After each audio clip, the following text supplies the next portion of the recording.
नमस्कार, DD news पर आपका स्वागत है। मैं हूं रेशमा आपके साथ। 77वें कान फिल्म महोत्सव का आज आखिरी दिन है। 12 मई को शुरू हुए इस महोत्सव में कई रंगारंग कार्यक्रमों का आयोजन किया गया। कान फिल्म फेस्टिवल में भारत पवेलियन की बात की जाए तो इसका खास महत्व है। यहाँ केवल दुनिया भर के कलाकारों और फिल्मकारों को आने का मौका ही नहीं मिला, बल्कि अनेक क्षेत्रीय और राष्ट्रीय फिल्मों के पोस्टर और ट्रेलर भी रिलीज किए गए। इसी क्रम में भारतीय निर्देशक चिदानंद एस नायक की film sunflower were the first ones to know ने बेस्ट शॉर्ट स्टोरी के लिए अपना पहला पुरस्कार अपने नाम किया। साथ ही पद्मश्री सिनेमाटोग्राफर संतोष सिवान ने अपनी कामयाबी के सफर में एक और उपलब्धि जोड़ दी है। उन्हें सिनेमाटोग्राफी में प्रतिष्ठित पियरे ओजेन्यू एक्सीलेंस पुरस्कार से सम्मानित किया गया। अभिनेत्री प्रीति जिंटा ने सिवान को पुरस्कार प्रदान किया। इसके अलावा और भी बहुत कुछ खास हो रहा है कान फिल्म महोत्सव में, बताएंगे आपको इसी कार्यक्रम में आगे। तो जुड़े रहिए कान फिल्म महोत्सव से जुड़ी जानकारियों को जानने के लिए। पद्मश्री सिनेमाटोग्राफर संतोष सिवान ने अपनी कामयाबी के सफर में एक और उपलब्धि जोड़ ली है। उन्हें कान फिल्म फेस्टिवल में सिनेमाटोग्राफी में प्रतिष्ठित पियरे ओजेन्यू एक्सीलेंस पुरस्कार से सम्मानित किया गया। सिवान इस प्रतिष्ठित पुरस्कार को हासिल करने वाले पहले एशियाई हैं। हिंदी फिल्मों की नामचीन अभिनेत्री प्रीति जिंटा ने सिवान को पुरस्कार प्रदान किया। सिवान ने भारतीय सिनेमा का जश्न मनाने के लिए ओजेन्यू को धन्यवाद दिया।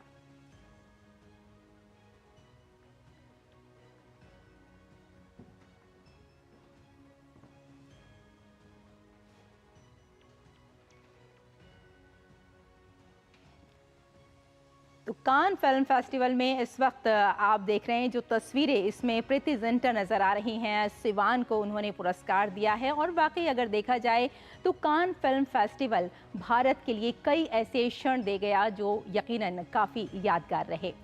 आगे बढ़ते हैं। 77वें कांस फिल्म फेस्टिवल में भारत ने एक बड़ी उपलब्धि अपने नाम की है। दरअसल FTII की दूसरी बार एक शॉर्ट फिल्म ने कांस में ला सिने अवार्ड अपने नाम किया है। बता दें आपको कि भारतीय निर्देशक चिदानंद एस नायक की film sunflower were the first ones to know ने कांस 2024 में बेस्ट शॉर्ट स्टोरी के लिए पहला पुरस्कार अपने नाम किया है।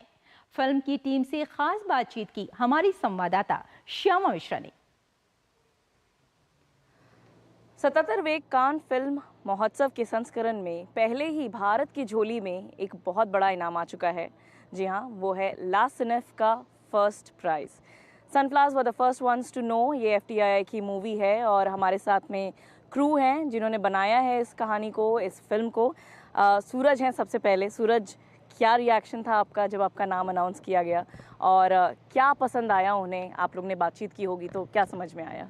पहले तो जब नाम अनाउंस किया था तो काफ़ी खुश थे हम लोग एक्सपेक्ट नहीं कर रहे थे कि फर्स्ट प्राइज़ मिलेगा। कहीं पर ऐसा लग रहा था कि कुछ तो मतलब पसंद तो आ रही है लोगों को film, but first prize expect नहीं किया था। फिर प्राइज़ सेरेमनी के बाद जूरी से मैंने बात की तो जूरीज़ ने उन्होंने वही बोला कि फर्स्ट प्राइज़ के लिए हमारे पास दूसरी कोई फिल्म थी ही नहीं पूरे कंपटीशन में। अभिषेक भी हमारे साथ हैं। अभिषेक, आप लोग से जब हमने बात की थी, जब ये फिल्म की आप लोग ने स्क्रीनिंग कर ली थी, कि आप लोग को बाकी सारे दूसरे मूवीज़ भी काफ़ी अच्छे लगे थे, लेकिन आप अपने ही मूवी को लेके उतना कह सकते हैं, अभी ये भी कह रहे थे कि फर्स्ट प्राइज़ एक्सपेक्ट नहीं किया था, तो ऑफ द अनएक्सपेक्टेड आपके पास में ये फर्स्ट प्राइज़ आया है, क्या रिएक्शन है आपका? मतलब थोड़ा थोड़ा अंदर से लग रहा था, जैसा सूरज ने बताया कि कुछ अच्छा होने वाला है, बट फिर पहले थर्ड प्राइज़ डिक्लेयर हो गया, फिर सेकंड डिक्लेयर हो गया, तो मुझे लगा कि फर्स्ट आने के क्या ही चांसेस है। शायद थर्ड आ गया होता, शायद सेकंड आ गया होता, बट अभी फर्स्ट आने के क्या ही चांसेस है। बट फर्स्ट आ गया तो ऐसा लग रहा था अरे मतलब ये तो बेस्ट ऑफ द बेस्ट ही हो गया। And I am very glad कि जूरी को फिल्म बहुत पसंद आई और हमने जब उनसे बात की तब उन्होंने बताया कि उनको क्या क्या अच्छा लगा और हमने वही करने की कोशिश की थी। जो हमने करने की कोशिश की थी वो सब जूरी को ट्रांसलेट हो गया, इसकी हमें बहुत खुशी है। प्रणव, आपका क्या रिएक्शन रहेगा, फर्स्ट रिएक्शन, जब आप लोगों ने अनाउंसमेंट के दौरान सुना कि सनफ्लावर्स को मिला है ये फर्स्ट अवार्ड, तो कैसा रिएक्शन था आपका? पहले सबसे बढ़िया बात थी कि हम टॉप 18 में यहाँ पे आ गए थे, सो ये हमारे लिए बड़ी बात थी। हम कांस में आ गए, हमारा फिल्म कांस में आ गए यहाँ पर। सो उस मोमेंट पे तो हम खुश थे, लेकिन जब अनाउंसमेंट का टाइम आ गया तो उसके दौरान थोड़ा सा एकदम शांति का माहौल था। जैसे अभिषेक ने बताया कि third prize then second prize, एक नर्वसनेस था लेकिन हैप्पी फेसेस थे हमारे। सूरज के चेहरे पे एक स्माइल थी ऑलरेडी, पता नहीं क्यों आ गई थी शायद उसने पता चल गया होगा उसको ऑटोमेटिकली वो चीज़। एंड जैसे फर्स्ट प्राइज़ अनाउंस हो गया एकदम हॉल में हल्ला हो गया। मतलब जब हमारा स्क्रीनिंग हुआ था उस टाइम पे भी इतनी तालियां नहीं आई थी, इतना आवाज़ वहाँ पे आया सब लोगों का, इतनी तालियां मिली। तो ऐसा रहा ये युवा का एनर्जी। और अगर आप देखें भी तो नए एक पीओवी के साथ में ये आए हुए हैं कान फिल्म फेस्टिवल में, और जो सिनेमा बदलने का एक पोटेंशियल रखते हैं वो यहाँ पर साफ दिख रहा है। और आने वाले समय में भी हम उम्मीद करते हैं कि मेन कंपटीशन सेक्शन में भी भारत एक बहुत बड़ा नाम करे। कैमरा पर्सन किशन चंद के साथ Shyama Mishra, DD news, can, France. और राहत काज़मी द्वारा निर्देशित फिल्म लव इन वियतनाम का पहला लुक कान फिल्म महोत्सव के 77वें संस्करण के लिए भारत मंडपम में जारी किया गया। ये फिल्म एक प्रेम कहानी है जो भारत और वियतनाम की संस्कृतियों को जोड़ती है। हमारी संवाददाता श्यामा मिश्रा ने फिल्म के कलाकार शांतनु और अवनीत कौर से फिल्म और भारतीय सिनेमा के बारे में खास बातचीत की। भारत पवेलियन में और एक ज़बरदस्त फिल्म की पोस्टर लॉन्च की गई, लव इन वियतनाम, और हमारे साथ उसके कास्ट हैं शांतनु, जो आप जानते ही हैं गंगूबाई काठियावाड़ी फेम से, और साथ ही अवनीत भी हैं। अवनीत भी नवाजुद्दीन सिद्दीकी के साथ काम कर चुकी हैं। शांतनु, आपके पास मैं पहले आना चाहूँगी। काफ़ी आपने ट्रेडिशनल अटायर पहना हुआ है, क्या रोल है आपका? लव इन वियतनाम, वियतनाम में प्यार है ये तो समझ में आता है, बट क्या है? जैसा कि नाम सजेस्ट करता है, it's a love story. It's first time कि एक इंडियन वियतनाम साथ में गवर्नमेंट जो है कोलैबोरेट कर रही है to come up with some amazing story, and I am so lucky कि मैं उसका पार्ट बन पा रहा हूँ। And we just had a post launch of that only, और बस बहुत एक्साइटेड हूँ। कोलैबोरेशन की हम बात करते हैं, वियतनाम और भारत, कहीं ना कहीं संस्कृति एक्सचेंज हुई है, तो ऐसे प्लेटफॉर्म में आके पूरे विश्व को पता चलता है कितनी महत्वपूर्ण हो जाता है Bharat pavilion, can film festival, ये ऐसे मूवीज़ को भी सामने लाने में। When government make sure that ऐसे प्रोजेक्ट्स को प्रोत्साहन मिले, क्योंकि कल्चरल एक्सचेंज बहुत इम्पोर्टेंट होता है। It's amazing that we get a chance कि हम वियतनामी कल्चर को हम एक्सप्लोर करेंगे, उनके वहाँ पे शूट करेंगे तो लोगों से इंटरेक्शन करने का मौका मिलेगा। तो there are so many things that opens up, and ये तो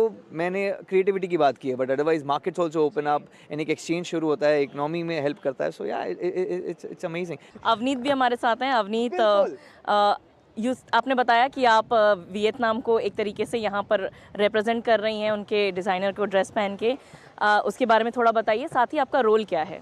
आई थिंक बहुत ही अच्छा होगा क्योंकि शांतनु पूरा इंडियन पहन के आया, and he is representing India, and I am here representing the collaboration between India and Vietnam. मुझे पता नहीं था कि इतना अमेजिंग होता है। वही फिल्म हुई, फिर मैंने देखा, क्योंकि हम भी हमेशा कैसे कि इंडिया का जब पहनते हैं या इंटरनेशनल डिज़ाइनर्स पहनते हैं, तो कभी मैंने सोचा नहीं था कि वियतनामीज़ डिज़ाइनर इतना कमाल का आउटफिट बना सकता है। I am very very happy to be a part of this, because मैं बहुत खुश हूँ इस मूवी का पार्ट होते हुए, बनते हुए, क्योंकि सबसे बेस्ट चीज़ ये है कि मुझे इतने अच्छे लोगों के साथ काम करने का मौका मिल रहा है। मुझे स्पेशली कैन्स आके इंडिया को रिप्रेजेंट करने का मौका मिल रहा है। जैसे कि मैंने पहले भी बोला, मुझे पता चला कि I will be the youngest Indian actress to go to the Cannes red carpet, so I am very excited for that also. मेरा रोल एक बहुत ही क्यूट पंजाबी, जैसे मैं पंजाबी ही हूँ तो एक क्यूट पंजाबी सी लड़की, चौपी है, बबली है, वैसा रोल है। And what she faces in her life, क्योंकि बहुत अच्छी एक गहरी दोस्ती है उसकी शांतनु के साथ, शांतनु के कैरेक्टर के साथ। कितनी बड़ी बात हो जाती है ये कि साउथ एशियन कंट्रीज़ को एक जो उसका स्ट्रॉन्ग कल्चर है वो पूरे विश्व के सामने प्रोजेक्ट करना है। मैं पहले बहुत ही खुश थी, मुझे पता चला जब ये सब होने वाला है और इतना बड़ा कोलैबोरेशन होने वाला है, बट अब आगे मुझे और समझ में आ रहा है। जैसे कि मैंने आपको मेरे डिज़ाइनर के बारे में बताया, नई चीज़ें खुल रही हैं यहाँ पे आके। हम लोगों को पता नहीं था कि उन लोगों को इंडियन डांस इतना अच्छा लगता है, तो हम लोगों ने सबने, प्रोड्यूसर्स, हमारे डायरेक्टर, सबने डांस किया, तो उन्होंने पूछा ये कौन सा डांस है, तो हमने कहा ये भांगड़ा है। तो ये सारी चीज़ें होती हैं, वो पता चलता है। उनकी लैंग्वेज हम जानने की कोशिश कर रहे हैं, हम उनकी लैंग्वेज जानने की कोशिश कर रहे हैं, और बहुत सारे नए आइडियाज़ एक्सचेंज हो रहे हैं। बहुत अच्छा लग रहा है कि इंडिया को इस प्लेटफॉर्म पे लेकर आ रहे हैं हम लोग, और वियतनाम के साथ हम एक कनेक्शन एक बार और बनाने की कोशिश कर रहे हैं। हमसे बात करने के लिए धन्यवाद। तो ये थे cast movie love in Vietnam की, जो हम उम्मीद कर रहे हैं कि हमें जल्द सिनेमा घरों में देखने के लिए मिलेगी। लेकिन फ़िलहाल जिस तरीके से यहाँ इसकी पोस्टर लॉन्च की गई है, उम्मीद ये की जा रही है कि इसे बहुत सारे डिस्ट्रीब्यूटर्स मिलेंगे वर्ल्ड ओवर, और ये ना सिर्फ भारत में, ना सिर्फ वियतनाम में, बल्कि पूरे विश्व भर में इसे दिखाई जाएगी। कैमरा पर्सन किशन चंद के साथ Shyama Mishra, DD news, can, France. और अभिनेत्री छाया कदम ने मराठी और हिंदी में भारतीय सिनेमा में कई भूमिकाएं निभाई हैं। उन्होंने पायल कपाड़िया की film all we imagine as light में भी काम किया है। अभी वो कान फिल्म महोत्सव में जलवा बिखेर रही हैं। हमारी संवाददाता श्यामा मिश्रा ने उनसे कान फिल्म महोत्सव में उनके अनुभव के बारे में जाना। अंधाधुन, अंतिम, फैंड्री जैसे सुपरहिट मूवी कर चुकी हैं छाया कदम, और वो यहाँ पर कैन फिल्म फेस्टिवल के भारत पवेलियन में हैं। छाया जी, आपका बहुत बहुत स्वागत है दूरदर्शन पर। कैसे देख रहे हैं आप ये रीजनल सिनेमा को विश्व स्तर तक पहुँचते हुए? बहुत खुशी होती है, बहुत। यानी एक दूसरे देश में आने के बाद जो यहाँ के लोग जो रिस्पेक्ट कर रहे हैं कि कलाकारों का, हमारी फिल्मों का। इनफैक्ट हमारी जो फिल्म है all we imagine as light और सिस्टर मिडनाइट, तो वो रीजनल ही फिल्म है, लेकिन लोगों को अपनी संस्कृति, ये बहुत पसंद आ रहा है। तो बहुत खुशी होती है। और 30 साल बाद एक इंडियन सिनेमा मेन कंपटीशन में सिलेक्ट हुआ है। कैसे आप देख रहे हैं ट्रांजिशन जो स्टोरी टेलिंग में है, या रीजनल सिनेमा की बात कर लीजिए आप, story telling to Indian cinema to the world cinema, कैसे ये ट्रांजिशन को आप देख रहे हैं चेंज होते हुए? मुझे लगता है ना कि जो हमारी छोटी छोटी चीज़ें हैं, बहुत अलग नहीं, हमारे आजू बाजू में कॉमन मैन की स्टोरी आने लगी है ना, मुझे लगता है तब हम ना वर्ल्ड सिनेमा की ओर बढ़ने लगे। तो बहुत अच्छा लगता है। मैं बताना चाहूँगी कि आज तक मैंने जिन जिन डायरेक्टर के साथ काम किया है, बहुत डायरेक्टर्स की तो पहली फिल्म में मैंने काम किया है, उन सबको मैं धन्यवाद देना चाहूँगी कि मैं आज यहाँ तक पहुँची हूँ, तो उसमें उन सबका बहुत बड़ा हाथ है। क्या है आपके आगे के प्लान्स, किस तरीके से आप इस प्लेटफॉर्म को यूटिलाइज़ करेंगे? अब तक तो मैंने कुछ सोचा नहीं था कि मुझे, यानी मेरी फिल्म कांस में सिलेक्ट होगी, मैं यहाँ आऊँगी। बस इसके आगे जो मेरे ऑडियंस को पता है कि मेरे साथ कुछ होता है, मेरी फिल्म हिट हो जाती है, मेरे किरदार लोगों को पसंद आते हैं, तो मुझसे ज़्यादा खुशी उनको होती है। हमसे बात करने के लिए धन्यवाद। तो यहाँ पे बहुत अच्छी बात बताई छाया ने कि जो संस्कृति है वो बिल्कुल उसको दर्शाना चाहिए, और वही बात जो दूसरे देशों में हम आके अगर अपनी संस्कृति को दिखाते हैं, उसका डिस्प्ले करते हैं, तो वो एक बहुत अभिमान की बात होती है, और साथ ही वो लोगों को पसंद भी आता है। कैमरा पर्सन किशन चंद के साथ Shyama Mishra, DD news, can, France. और आइए अब बात करते हैं कान में मौजूद डीडी न्यूज़ संवाददाता श्यामा मिश्रा से। तो श्यामा, सबसे पहले हम आपसे जानना चाहेंगे कि आज कान फिल्म फेस्टिवल का आखिरी दिन है, कैसा आपको महसूस हो रहा है, या आज के अगर हम कार्यक्रम की बात करें तो क्या है आज खास? देखिए रेशमा, अगर आज की बात कर लें तो लगभग जो 11 दिनों से हम यहाँ पर देख रहे थे चहल पहल, अब उसका धीरे धीरे अंत होते हुए, एक कल्मिनेशन होते हुए हम यहाँ पे देख रहे हैं। और जो परिवार बन गया था यहाँ पे सभी सिनेमाकारों का, फिल्मकारों का, वो अब धीरे धीरे एक व्हाट्सएप पे या फोन पे बॉन्ड बनाते हुए अब अलग होता हुआ दिख रहा है। लेकिन अगर आज की बात कर लें हम, तो आज बहुत एक अहम दिन है, क्योंकि जो आप यहाँ पर मेरे पीछे देख रही हैं, जो सारे फिल्म के थिएटर्स हैं, वहां पर फिल्में तो अभी भी चल रही हैं, जो इन कॉम्पिटिशन है सेक्शन उसके भी, और कई अन्य कैटेगरीज के भी। लेकिन आज वो डिसाइड किया जाएगा, आज वो तय किया जाएगा कि कौन सी ऐसी मूवी रही जिसने सर्वश्रेष्ठ परफॉर्मेंस दिया और सभी जूरी मेंबर्स को एक तरीके से इम्प्रेस किया। तो आज पायल कपाड़िया की भी मूवी, जो 22 मूवीज के साथ में सिलेक्ट की गई है इन कॉम्पिटिशन सेक्शन में, उसका अनाउंसमेंट होगा कि बेस्ट कैन या पाम डॉर जिसे मिल रहा है वो कौन होगा। और उम्मीद यही है कि पायल कपाड़िया की मूवी उसे कुछ ना कुछ तो यहाँ पर जरूर मिले। बहरहाल अगर हम बात करें लास्ट सिनेफ की, तो कल भारत ने परसों देर रात को भारत ने बहुत बड़ी एक हिस्ट्री रची, जहां पर FTI के जो स्टूडेंट्स हैं उन्होंने अपनी मूवी बनाई sunflowers were the first ones to know, और उसे लास्ट सिनेफ में बेस्ट प्राइज का अवार्ड मिला। तो ये बहुत गर्व की बात है। इसके अलावा जो अनसर्टेन रिगार्ड है, एक और कैटेगरी है ये, इसमें भी कई सारी मूवी सिलेक्ट की गई थी। तो इसमें अगर हम बात करें तो यहाँ पर द शेमलेस करके है, इसके जो डायरेक्टर हैं वो भारतीय नहीं है, लेकिन ये फिल्म शूट की गई है भारत में। तो इसके जो अनुसुईया सेन गुप्ता हैं, इसकी एक्ट्रेस हैं, उन्हें भी बेस्ट परफॉर्मर का अवार्ड मिला कल देर रात में।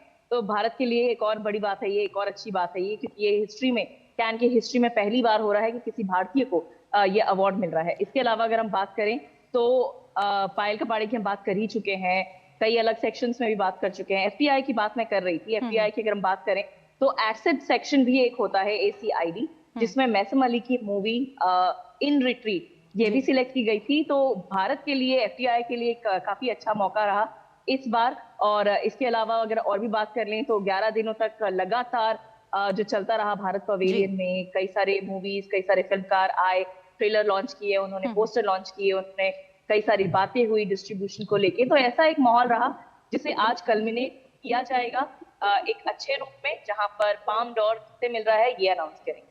बिल्कुल, भारत के लिए काफ़ी ऐतिहासिक क्षण भी रहे। अगर हम FTI के छात्रों की बात करें तो इसमें कोई शक की बात नहीं है कि भारत को उन्होंने गौरवान्वित किया है और एक बड़ा प्लेटफॉर्म मिला है कान फिल्म फेस्टिवल में भारत को।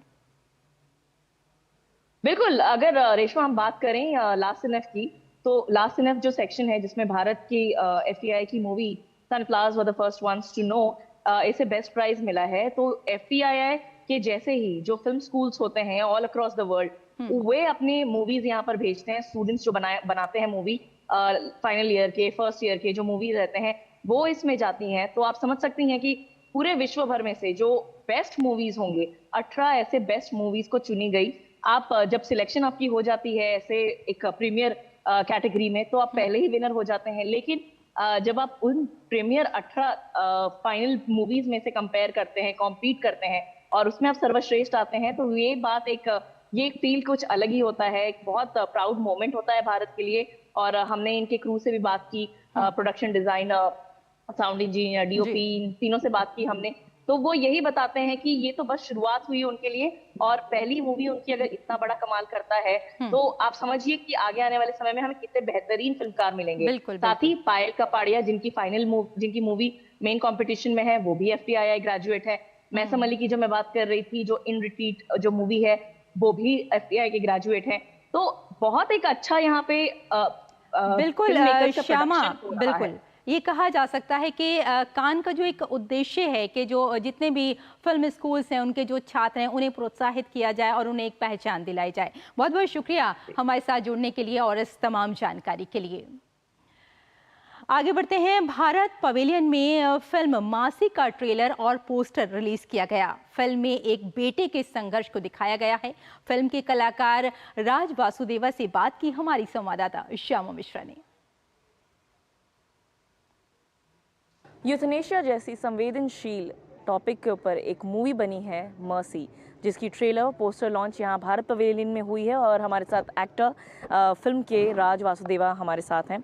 राज, मर्सी नाम से ही एक समझ में आता है कि आप दया करें उस पर जो यूथनेशिया चाह रहा है। क्या है फिल्म की कहानी और किस तरीके से आप इसे एक नया एंगल दे रहे हैं ताकि ये ऑडियंस तक में पहुँचे? फिल्म की स्टोरी बेसिकली एक सन की स्ट्रगल के ऊपर है कि वो अपनी मदर को यूथनेशिया की तरफ जाने दे या ना जाने दे। समटाइम्स लाइफ में क्या होता है कि जो चॉइस हमको बनानी है, वो choice is what's holding us back, right? It's very hard to make that choice. आप कैसे डिसाइड करो कि मैं जाने दूँ उनको कि नहीं जाने दूँ, वो आप होप पे जीते हो। So the movie is all about hope, all about love and all about family. कि पोस्टर यहाँ, ट्रेलर यहाँ लॉन्च हुई है भारत पवेलियन में एट कैन। कितना इम्पोर्टेंट आप इस सूत्रधार को समझते हैं और एक लॉन्च पैड को कैसे देखते हैं छोटे बजट की फिल्म को सीधे ग्लोबल स्तर पर पहुंचाने में? लाइक यू सेड, छोटी बजट की फिल्म है, लेकिन छोटी बजट की हमने बनाई है, लेकिन इट डजंट लुक लाइक छोटी बजट, बिकॉज हम सब अपना हार्ट पैशन सब कुछ डाल के अपने बनाते हैं, सब लोग बनाते हैं. So that's what we've done, and this is a launch pad which is unbelievable. I mean, this is the place to launch it, and hopefully this makes sure that पूरी दुनिया को दिखे हमारी film, and you know it does well. That's all we want. फिल्मकारों को ऐसे chances देना, opportunity देना और फिल्म बनने का जो तरीका है बदला है, उस बदलाव को आप कैसे देख रहे हैं? ग्लोबल प्लेटफॉर्म है ये, तो ऐसी फिल्में आएंगी तभी वाइडर ऑडियंस को रीच करेंगी, and these are subjects that need to be told. You know, education is so important India में भी, और इंडिया में कितने सारे चीज़ें ऐसे होती हैं जो रीज़न लोग देते हैं कि एजुकेशन होती तो ये चीज़ें नहीं होती. सो थ्रू फिल्म मेकिंग हम एक एजुकेशन भी दे सकते हैं लोगों को, एंड प्लेटफॉर्म ऐसे जहाँ पे हम रिलीज़ कर सकते हैं फिल्म और लोगों को दिखा सकते हैं on a global platform, that's even better. ये थे राज, जिन्होंने बताया कि ऐसे प्लेटफॉर्म पर आकर संवेदनशील टॉपिक या जो समाज से जुड़ी हुई बातें होती हैं उसे उभारना कितना ज़रूरी है, और साथ ही फिल्म ये काम भी कर सकती है कि वाइडर ऑडियंस तक पहुंच के एक अवेयरनेस क्रिएशन का काम कर सकती है. Shyama Mishra, DD news, can, France. तो कान फिल्म फेस्टिवल में भारत में ये खास तौर से कहना चाहिए कि भारतीय सिनेमा को अपनी एक अलग पहचान मिली है, और जितने भी छात्र हैं वो भी निरंतर आगे बढ़ रहे हैं और कान फेस्टिवल में अपनी एक अलग पहचान बना रहे हैं. फिलहाल आज के लिए इतना ही. अनुमति दें. नमस्कार.